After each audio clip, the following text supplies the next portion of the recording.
Hello and welcome back to Shantanu's world. তো শান্তনুজ ওয়ার্ল্ডের আরেকটি নতুন ব্লগে তোমাদের সকলকে স্বাগত।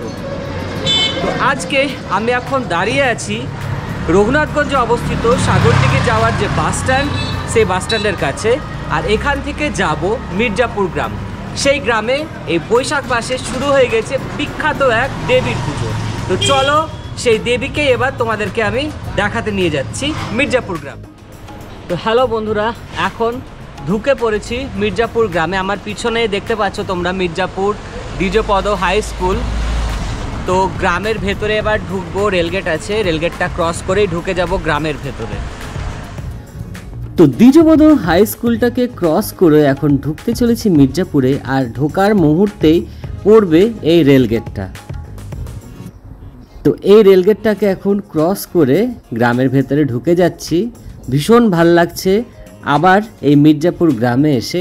তো চলো এবার তোমাদেরকে দেখাবো শীতলতলা, যেখানে পূজিতা হয়ে আসছেন যুগের পর যুগ ধরে মা শীতলা।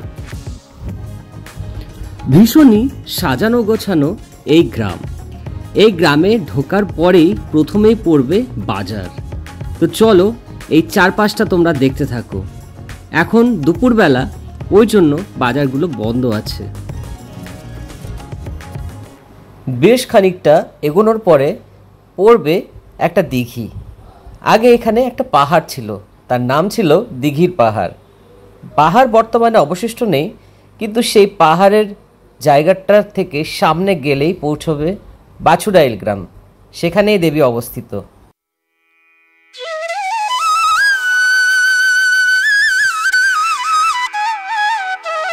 তো এখন চলে এসেছি বাছুরাইল গ্রামে। আর এখানেই দেবী শীতলা অধিষ্ঠান করছেন।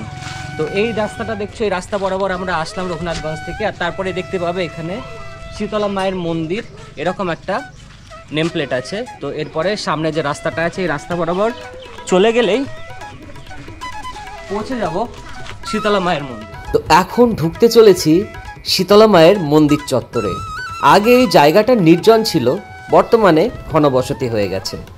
এখানে ঢোকার প্রথমেই তোমরা দেখতে পাবে এরকম বজরংবলীর একটা মূর্তি ও মন্দির।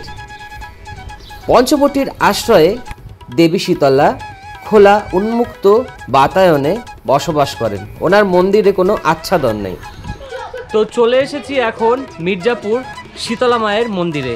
তা আমার সামনেই দেখতে পাচ্ছ এখন শীতলা মায়ের মূর্তি। এখানে দেবী শিলারূপে অধিষ্ঠান করছেন। তো এখন আমি দাঁড়িয়ে আছি এই শীতলা মায়ের নাট মন্দিরের সামনে। এই দেখতে পাচ্ছ তোমরা এখানে নাট মন্দির। এখানে বৈশাখ মাসের শেষ শনিবার শুরু হবে 24 প্রহর ব্যাপী নাম সংকীর্তন। পঞ্চবটির একদম নিচেই তোমরা দেখতে পাবে কতকগুলো শিবলিঙ্গ।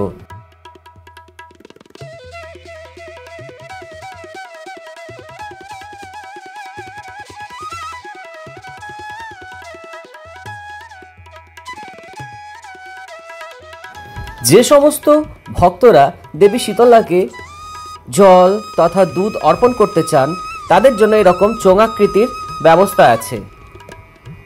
তোমরা দেখতে পাচ্ছ এই চোঙটা দেবী শীতলার একদম শিলামূর্তির কাছাকাছি এসে অবস্থান করছে। তো তোমরা চাইলেই বাইরের থেকে দুধ, গঙ্গা জল এইগুলো প্রদান করতে পারো। দেবী শীতলা রোগ তথা মহামারী থেকে রক্ষা করার জন্য পূজিতা হয়ে থাকেন। তিনি জ্বর, গুটি বসন্ত, কলেরা এবং অন্যান্য মহামারী রোগের থেকে মুক্তি দেওয়ার জন্য বিশেষভাবে পরিচিত। মির্জাপুর গ্রামে সারা বছরই এই দেবীর পূজা হয়ে থাকে, কিন্তু বৈশাখ মাসে ওনার বিশেষ পুজো হয় এবং দূর দূর থেকে ভক্তরা ওনার দর্শন তথা পুজো করবার জন্য আসেন। কয়েক শতাব্দী প্রাচীন এই গ্রামের শীতলা পুজো। এই দেবীকে কেন্দ্র করে নানান লোককথা প্রচলিত আছে। অনেকের কাছ থেকে যেটা শোনা যায় বা জানা যায়, দেবী শীতলা প্রত্যেক রাত্রে তার বোনেদের সাথে এই সরোবরের কাছে গল্প করতে আসতেন, বেড়াতে আসতেন, ভ্রমণে আসতেন। কিন্তু একদা তার 3 বোন এই সরোবরের মধ্যে ভোর হতে হতেই চলে যান, কিন্তু দেবী শীতলা যেতে পারেন না। তখন তিনি এখানে শিলারূপে অধিষ্ঠান করতে শুরু করেন, আর তারপর থেকেই এখানে দেবী শীতলার পুজো শুরু হয়। তো এতক্ষণ ধরে যেই সরোবরের কথা তোমাদেরকে বললাম, সেই সরোবরটাই এখন তোমাদেরকে আমি দেখাচ্ছি। এই হচ্ছে সেই অপূর্ব সুন্দর সরোবর।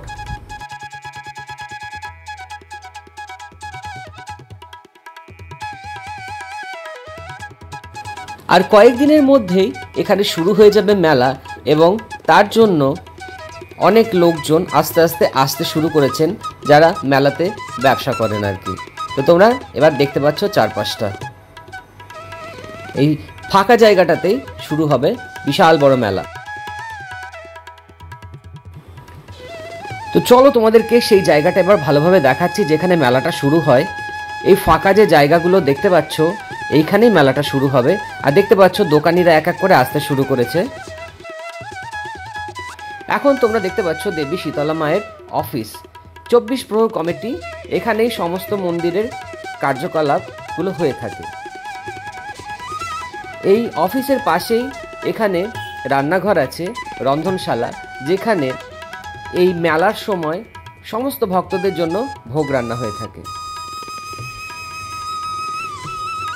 যে সমস্ত ভক্তরা দূর দূর থেকে আসবে, তাদের অসুবিধার কথা মাথায় রেখে এখানে পুরুষ ও মহিলাদের আলাদা আলাদা বাথরুমের ব্যবস্থাও আছে। তো এই ছিল আজকের আমার ব্লগ মির্জাপুরের শীতলতলার শীতলা দেবীর মন্দির সম্পর্কে।